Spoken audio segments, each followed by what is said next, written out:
Honestly, just any audio where Donald Trump is making fun of Adam Schiff, instant like from me. Instant share. I love this.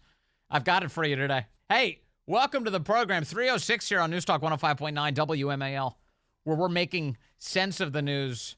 Coming up, we're going to talk about a great story, finally, in the sports world. Have you been following the Harbaugh boys?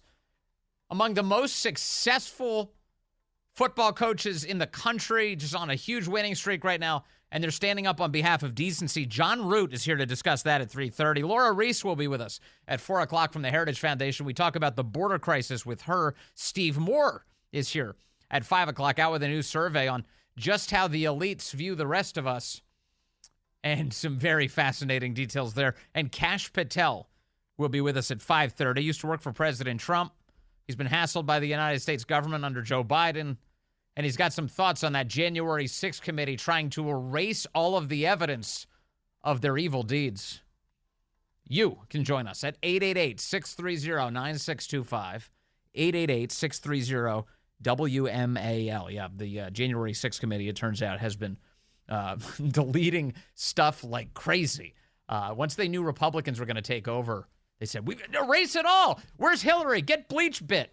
We got to destroy things with a ball-peen hammer. Get rid of the evidence of what we were up to. Nancy Pelosi's ridiculous January 6th committee.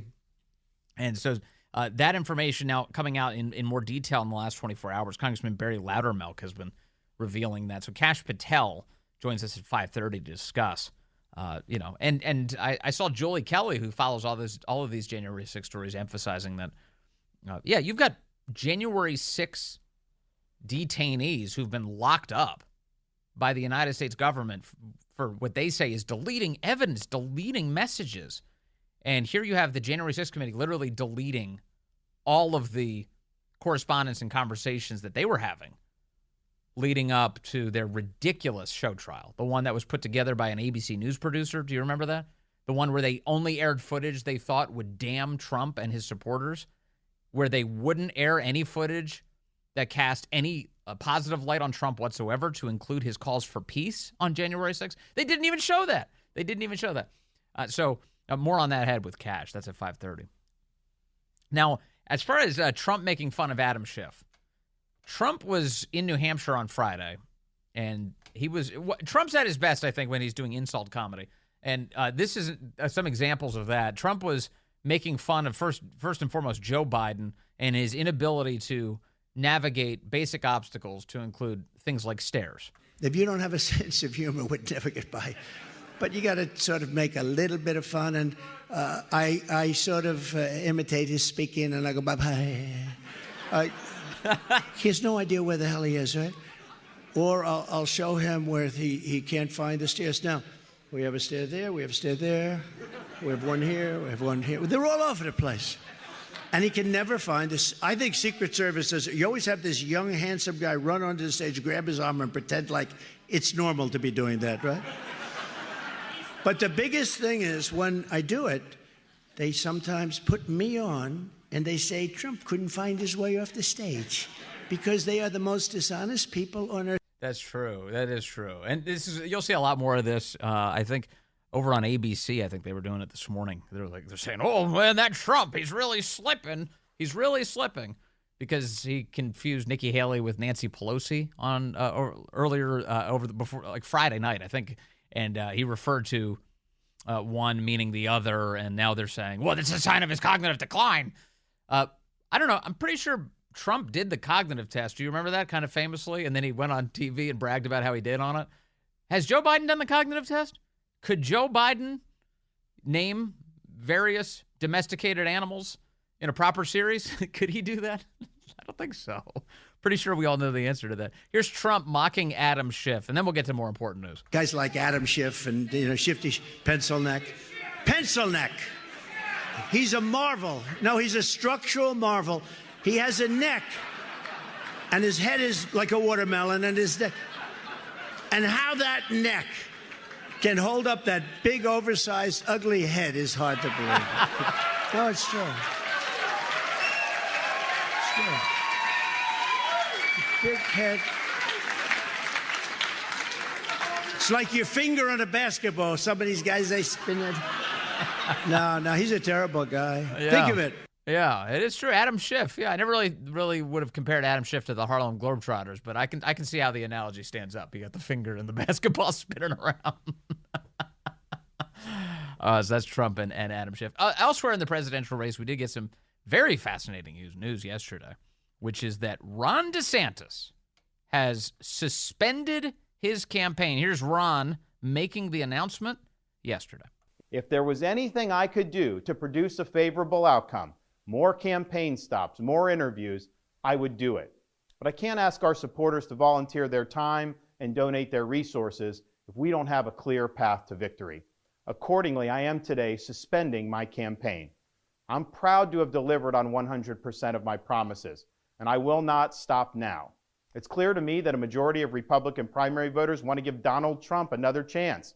They watch his presidency get stymied by relentless resistance, and they see Democrats using lawfare this day to attack him. Well, I've had disagreements with Donald Trump, such as on the coronavirus pandemic and his elevation of Anthony Fauci. Trump is superior to the current incumbent, Joe Biden. That is clear. I signed a pledge to support the Republican nominee, and I will honor that pledge. He has my endorsement because we can't go back to the old Republican guard of yesteryear, a repackaged form of warmed-over corporatism that Nikki Haley represents. The days of putting Americans last, of kowtowing to large corporations, of caving to woke ideology are over. Fascinating stuff. Fascinating stuff. You did hear, of course, some retention of the ego there as he takes kind of one final little dig at Trump about Anthony Fauci and the COVID handling. But the big one there, the big shot was at Nikki Haley and her warmed-over corporatism. And I got to say, you think about the timing of all of this. Like, what led to Sunday? Why would it be Sunday of all days, right? He comes in second place in Iowa. That was last week. Vivek Ramaswamy dropped out like that. He looked forward and he goes, look, this is it. We spent all the money and the resources in Iowa. We only get 8%. So I'm out, and I'm going to endorse Donald Trump. He did that immediately. Then he was on a stage in New Hampshire the following day with Trump. DeSantis kind of let it ride this week, suggesting, of course, that he was making some calls, having some conversations, perhaps, of course, with his family, but also with his donors and the people who are looking at this going, hey, this isn't going anywhere. I don't have the money to keep giving to a losing cause. I thought maybe this would work. It's certainly not working. I'm moving over to Trump, or I'm getting out of this thing. So DeSantis is looking at his path shutting down entirely and has to make this decision. But I do think, if I had to guess what really is going on here, this is my guess. This is my first instinct, and so I'll share it with you now. I think he's trying to suffocate Nikki Haley. I think he wants to make sure that she just gets utterly destroyed tomorrow in New Hampshire. I think that's why DeSantis did this. He doesn't want to play any games. He knows what the calendar looks like going ahead. New Hampshire, South Carolina. And if, for whatever reason, Trump was below 50% in New Hampshire tomorrow because both DeSantis and Haley were still on the ballot, it would just muddy the waters enough that it would sustain a Nikki Haley candidacy long enough for the media to keep giving it oxygen, for people to sort of kind of say that there's something there. And DeSantis is saying, no, this needs to be a resolute slam dunking of Nikki Haley. Because if the choices are Trump and Nikki Haley, no sane person's going with Haley. She is an identity politics loyalist. She collapses under corporate pressure at every turn.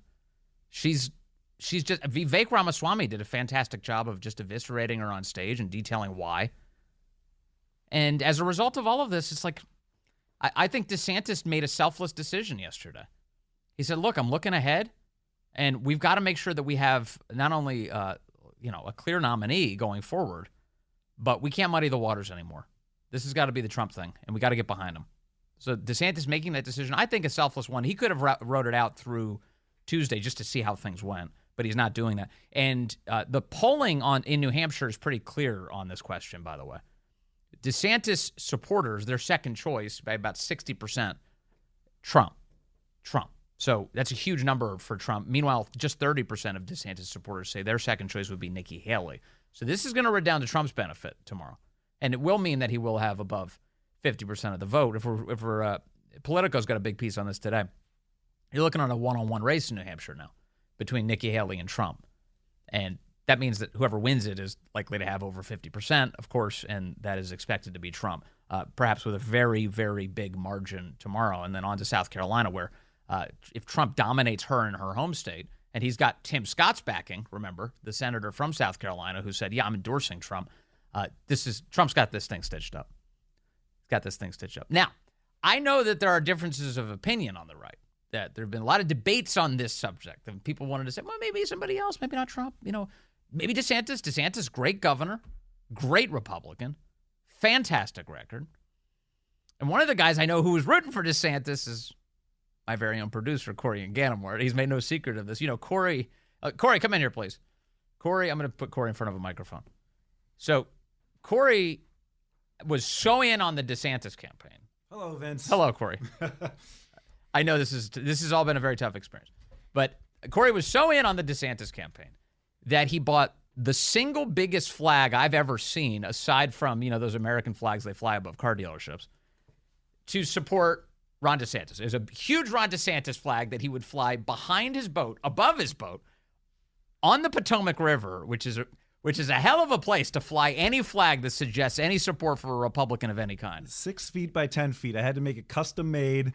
Company in Florida made it custom. And yeah, I was proud of it. We got a lot of great reactions and yeah, every day, every weekend. I've never seen so many middle fingers at one time in person as I did when I would ride on that boat with Corey and Inganamort. We'd be riding up the Potomac. We'd be driving up against Georgetown, and just and really slowly while you'd be blasting. You had like a specific playlist you'd play. Sweet Florida. Sometimes we would play the January 6th choir, just to, it's pro-Trump, but just to really get under their skin. But yeah, it was a lot of fun to troll. And this flag got a lot of reactions. I enjoyed it while it lasted, but it looks like I'm going to need a new flag for next year. Now, so my understanding is that you are actually in the process of acquiring a new custom and imposing flag. We are in talks. I am not one of those DeSantis supporters who are going to go down with the ship and I'll never pull the lever for Donald Trump. No, I'm on the Trump train.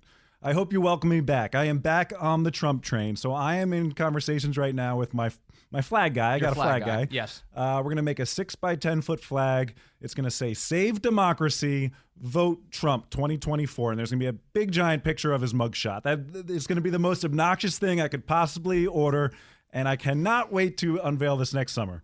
That's pretty awesome. So you'll have his Fulton County mugshot. Oh yeah. His gangster. Oh, yeah. His gangster mugshot. Well, I figured that would trigger the most people in Georgetown, Alexandria, or the Wharf. I figured that would get the most reactions. And that's why I do this, because, if I did this in, some lake in Alabama or deep red Mississippi, it wouldn't get the reactions. No, you'd have a lot of people doing that. Thumbs up are not as fun as middle fingers. I enjoy stoking the fire here in Washington, D.C. That is true. He's not lying about this. I'm telling you, it is the funniest thing ever. And everybody loves waving at boats. This is the best feature.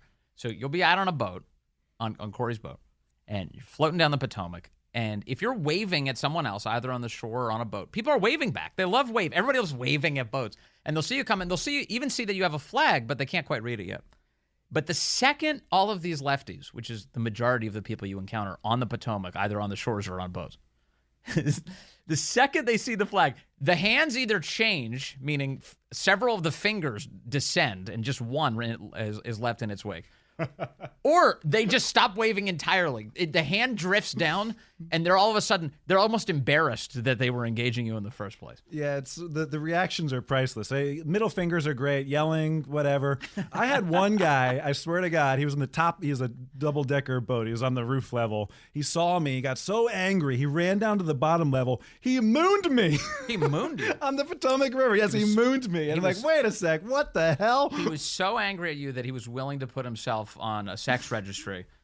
That's exactly right. I should have got the numbers of his boat and reported him. But yeah, screw that guy. Trump 2024. I cannot wait to unveil the flag next year. Wow. All right. Well, Corey, as you can tell, is coping very well with all of this because in the end, Corey believes in this country, which is great, and that's why he's here. Oh, good afternoon to you. It's 3:35 here, News Talk 105.9 WMAL, where we're making sense of the news. Coming up on the program, Laura Reese joins us. We'll talk about the border, also this breaking news out of the Supreme Court. For now, they'll continue to allow the federal government to deface and cut through the Texas-installed border barriers. Laura Reese joins us at 4 or 5 o'clock. Steve Moore is here. We talked to him about the two Americas, the one the elites occupy and the one the rest of us do. And then Kash Patel will be here at 5:30. We'll discuss the Democrats and their deletion of evidence related to January 6th. It's a big story. Kash reacts to that. And you can join us at 888-630-9625, 888-630-WMAL. Boy, it's been a banner month for the Harbaugh boys, hasn't it? It was just a couple weeks ago that the University of Michigan won a national championship led by Jim Harbaugh, who was just here on Friday, going to the March for Life right here in Washington, D.C., and standing up on behalf of the unborn, of babies. It was great. And then simultaneously, we've also got, over the weekend, John Harbaugh, head coach of the Baltimore Ravens. They're heading off to the AFC Championship now. What a wild time it must be at the Harbaugh household on the holidays. So John Harbaugh headed off now to the AFC Championship. And he began his remarks this weekend in the post-game press conference by immediately giving credit to God and actually quoting directly from the Bible, reading Chronicles 29:11. Here's Ravens coach John Harbaugh this weekend. Here, I just want to start off with this. This is something that was sent to me before the game. It just is meaningful to me, so I'm going to share it with you because I think it's the right thing to do. And it's a verse. Greatness, power, glory, victory, and honor belong to you because everything in heaven and on earth belongs to you. The kingdom belongs to you, Lord. You are the head and the ruler over everything.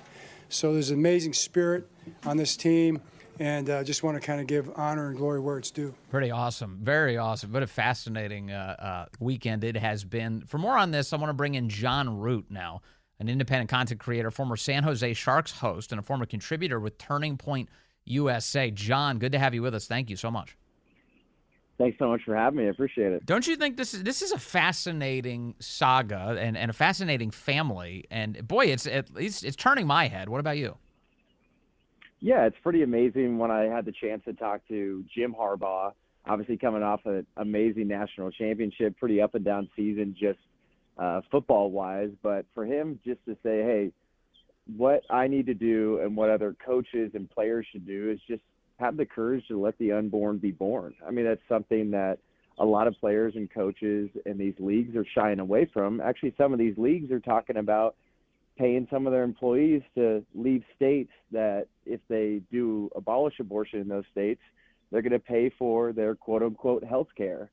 And then you have John Harbaugh right after that, an amazing win heading to the AFC Championship, saying, you know what, first and foremost, I need to give glory and honor to Christ. He is the head, and he is sovereign, and just thank you for the blessing of allowing us to win a football game, allow him to coach the Ravens, and it's just amazing to see more and more people boldly proclaim the gospel because we need that more than anything and maybe more than ever in our lifetime.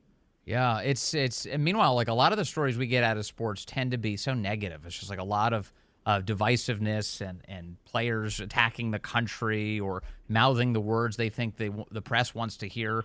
That's not the case, at least with the Harbaughs, is it?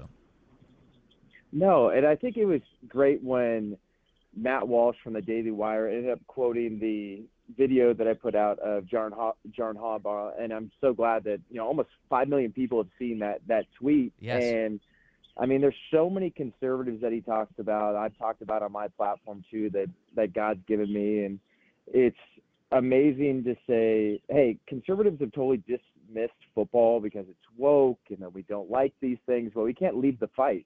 So you're having people like the Harbaugh brothers that are saying, hey, we're going to keep Christ first and foremost. We're going to be bold about a pro-life stance. We're going to be bold about proclaiming Christ. Yes. And as annoying as the woke elements are, maybe we should start praising the good. And while we're praising the good, that can start getting sports and the NFL back to being unified again. One of the issues, though, here, John, is sometimes it's hard to detect the good because the media refuse to air it. So I'll give you an example, one that's become kind of infamous just in the last week. NBC, in sharing a clip of Texas quarterback C.J. Stroud, he plays for the Texans, they cut out what he had said in the live version, which is he had expressed thanks to Jesus for his play in the game. Here's what he said in the unedited version, which first aired on the broadcast. First and foremost, I just want to give all glory and praise to my Lord and Savior, Jesus Christ. I mean, it's been amazing. And then when they shared an edited version, they clipped that portion out entirely, and they strung pieces of audio together in order to hide it. In your first NFL season and a record-setting performance for you, what does this moment mean? This is where he would have said the thing about Jesus, but... I mean, it's been amazing being in this city for as short as I've been. Yeah, so they cut it right out. So to your point, John, I do agree that we should focus on some of these great moments, some of these uplifting and wholesome moments. But the media go out of its way to hide those, don't they? Yeah, that's why we need to hold their feet to the fire. There's so many people that ended up sharing that story. I know they shared that from my platform, and there's so many other amazing conservatives and Christians and sports fans in general, Christian and not, saying, hey, this is wrong. You guys shouldn't be editing this kind of stuff out. And then I know C.J. Stroud has been one of the most bold and courageous athletes in sports, proclaiming Christ. At an interview today, he had a little postseason press conference. People were asking about his stance, being bold for Jesus Christ, and he was saying, I'm not doing it to look cool. I'm doing it because that's what God's called me to do. And thankfully, there's some people saying, hey, NBC, this is wrong. You need to rectify this. I haven't seen any sort of apology, but seeing Christians start to rise up a little bit more and say, hey, no matter what you try to do, we're going to proclaim Christ. If you guys are going to try to edit it out of clips, we're going to make sure that the real clip praising Jesus Christ is going to be shared far and wide. No, that's true. In fact, in the end, that probably got more attention as a result of the nefarious editing of it in the first 100%. It's remarkable. What kind of pressure do you think guys like John and Jim Harbaugh and C.J. Stroud are under here? Is this the kind of thing that where it's like, hey, like it's always been a free thing to do, and far too few people do it? Or do you think there may be costs to these guys speaking up for their faith and what they truly believe in? Sports are about meritocracy, and if you win football games, you are going to get jobs. And I think we've noticed it over the last few years. It's a lot of people that have been silent. Yes, they have been silenced by big tech, some of these sports leagues, but someone especially like Jim Harbaugh, I mean, he just won the national championship. He took the 49ers to the Super Bowl when he was in the NFL previously, and all these teams are looking to hire him. They are not going to hire him because of his pro-life stance. He is a great coach that makes quarterbacks live up to their full potential and their teams live up to their full potential. And what's happening, too, is his brother is speaking up about Christ. C.J. Stroud is, Tua Tagovailoa, Brock Purdy, and so many others. So when you have that, what used to be the silent majority start speaking up, they can't fault these guys for it, and they can't try to hurt them for their strong stances that are rooted in Scripture. All right. Well, it is. I just think it's been amazing, and I wanted to make sure to get some emphasis on it because I just think that the Harbaugh thing was just such a neat story. Is a neat story, and I'm so grateful for your time today, Jon Root. Thank you very much for giving us your insight on this. Thanks so much. God bless. That's Jon Root. Great to talk to him again, and the Harbaugh boys, I'm just rooting for them both now. They must have a very proud family, these guys. And they're standing up for what they believe in. There's plenty of coaches, I would guess, probably share their sentiment, but refuse to say it because they're too nervous about the social costs of that. The Harbaugh's not that way at all. There's another good story in sports. The UFC has, obviously they've got athletes. These guys are in very tough physical fights, competitions, who are just speaking their mind. And I'm not surprised. It's like one of those, it makes a lot of sense. Like if you spend all of your time getting punched in the face, some words don't intimidate you. You're not the kind of person who's going to shy away from giving your opinion if you're constantly in fist fights as a profession. And so a lot of these fighters, they do speak up about what they think. And over the weekend, there was a big fight that involved a guy who was making fun of Canada and its softness, the fact that they even had elected Justin Trudeau in the first place. And the guy's name is Sean Strickland. He had just was laying into the press this past week, partly in fight promotion, but in another way, he was just mocking them for how soft of a country Canada has become. And, of course, all the Canadians got really upset about this. And Sean Strickland ended up losing his bout this weekend. He had got a cut above his eye. It clouded his vision, and he ended up losing the fight. He was proud of his performance, though. Dana White, who runs the UFC, was asked about what kind of a leash he gives to his athletes in the UFC when it comes to what they're allowed to say. And Dana White just absolutely slam dunked this reporter for asking that question. Take a listen. You obviously give a long leash to your fighters about what they can say when they are up there with the UFC microphone and you are getting into territory of homophobia, transphobia. Like, is there... I don't give anybody a leash. Well, I'm saying you... A leash? Like free speech. Control what people say. Going to tell people what to believe. Going to tell people... I don't tell any other human being what to say, what to think, and there's no leashes on any of them. What is your question? I was asking that question. I'll move on, though. Yeah, probably a good idea. That's ridiculous to say I give somebody a leash. Free speech, brother. People can say whatever they want, and they can believe whatever they want. Holy cow. I mean, no, it wasn't like Dana White was climbing over the table or anything. The guy did you notice in the audio, the guy got scared of his own question. He was halfway done. Dana White intercepts it. He goes, I don't give an F about any of it. I don't care. They can say whatever they want. I don't give them a leash. It's free speech, he says. And the reporter got so scared by how forceful Dana White's response was that he bailed out into his next question. Oh, I was only halfway done, but I guess I'll move to the next question. It's fantastic. And Dana White's point is like, hey, look, these guys can say whatever they want, and then they could live with the consequences, whatever those might be. But they're grown men and women, for that matter. They have women who fight in the UFC. They can say and do whatever they want. I'm not their dad. They're adults. They have jobs. They can talk to you. Ask them questions. And I like the instinct, obviously. Now, if Dana White had some, lunatic fighter who was working in the UFC who was, coming out and talk about how much he loved Hitler or something, I don't know how Dana White would handle that. I assume he would probably denounce it. But maybe he would still chalk it up to free speech and go, hey, guy's an idiot. He probably would say that based on the Dana White's track record. The guy's an idiot. It's a stupid opinion. I'm not police. He can say whatever he wants. I'm here to tell you it's a very stupid opinion. Maybe that's what he would do. But the impulse is totally right, because there are people in his position across corporate America, certainly in our government, who don't think that way. They don't think that your relationship with your fellow human being should be to have an open conversation. Wherever the left governs institutions, they are trying to shut down conversations, not open them up.